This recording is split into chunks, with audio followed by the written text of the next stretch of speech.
who always thrive.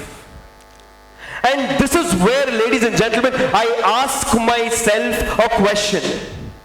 Is there something at all which can never change? And to answer this question, let me tell you that we are all living in what is known as the second colonization. When the first colonization happened, it came to us in the form of a gun and a flag. Today, colonization, when I say second colonization, it has come to us in the form of data and algorithms.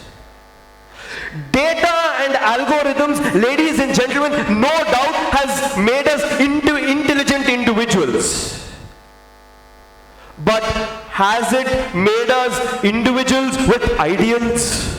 No doubt, ladies and gentlemen, that data and algorithms have made us efficient individuals. But has it made us empathetic individuals?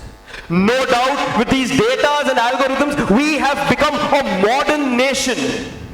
But have we become a human nation? A nation which values humanity.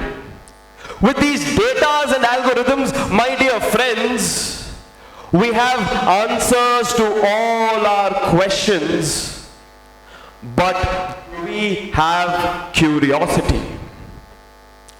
My dear friends, as we are walking through this strange era, strange times of light and illusion, let me offer to you with the fact that as a human race, we have conquered the atom.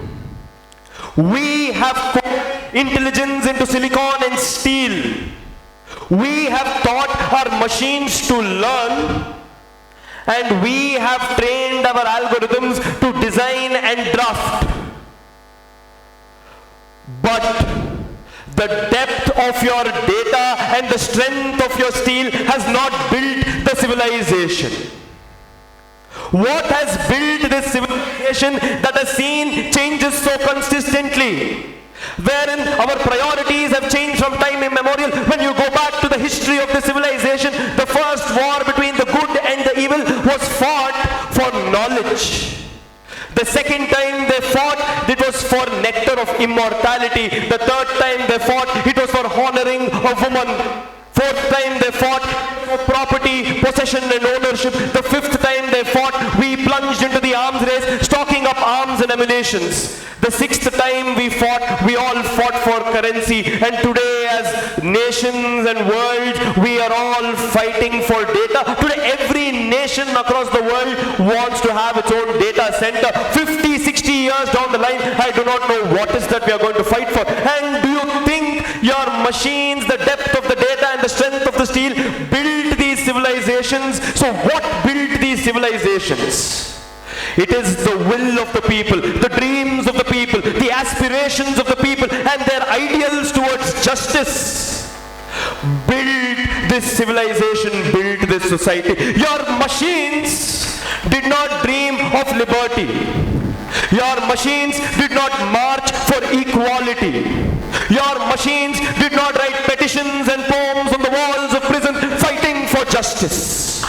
Your machines did not forge the four corners of the world and coined the term fraternity. And hence, ladies and gentlemen, my conclusion is that if there is one thing that can never change, no matter 100,000, 10,000 years, it is the will and the spirit of the people. Technologies come, technologies become redundant, technologies become outdated, but the will of the people, the spirit of the mankind, and the sense of humanity shall thrive and survive. And ladies and gentlemen, let me tell you today, the need of the hour of the modern nations in the modern time is democratization of technology. What do I mean and intend when I say democratization of technology? Every speck of new innovation, every speck of new thought, every speck of new idea. A rural farmer in Mandya should belong to a government school girl in Telangana, should belong to a poet without a platform in Lucknow, should belong to a tribal in Nagaland, should belong to the most vulnerable fisher fishermen people should belong to the businessman sitting in the skyscraper buildings of Mumbai. Democratization of technology should be free for one and all. To further emphasize, ladies and gentlemen, let us take the example of our own country. What sort of a nation were we as on 15th of August 1947? Politically, we were a broken country, divided country, chaotic country. Economically, a bankrupt country. Socially, a sick country surrounded with diseases. But today, we are one of the most powerful countries in the world as a tall, strong aspirant to be the 6th permanent nation in the United Nations organization. A nation which was once famine struck, went on to build dams, went on to install steel plants, went on to establish atomic research centers, went on to launch satellites into those unexplored areas of the outer space. And in fact, my dear friends, when India launched its first satellite from a remote coastal line in Kerala by renting out a church, we gave this world a strong, daring message that we are not a modern India in the making, but we are an India of hope, dreams and desires for its individuals. And this is what the Constitution of India also says, when we are not a ready-made book, but we are a living dream, we are a living document that is here to the aspiration of the people. My dear friends, today as I stand before you, let me tell you what we need today as we are marching on to become the creators of human history from the victims of human history is that the time is ripe and ideal to synergize and forge human capital with that of our ancient intellectual wisdom. My dear friends, the message is simple and straight. Let us march forward wherein we don't just build fast nations but fairer ones. Wherein our citizens are not just smart at their minds but are strong at their heart. Let our towers not only touch the sky but also the sky should represent the dreams and aspirations of every young Indian. My dear friends, as we march forward with our heads held high and hearts so strong, we want a future where our mind functions without any fear and our hearts so free. Our minds without fear and hearts so free that our sky is not just filled with drones but dreams and aspirations of every man standing last in the line. The data that flows through our gadgets don't divide the world but unite the continents and make us as one universal globe.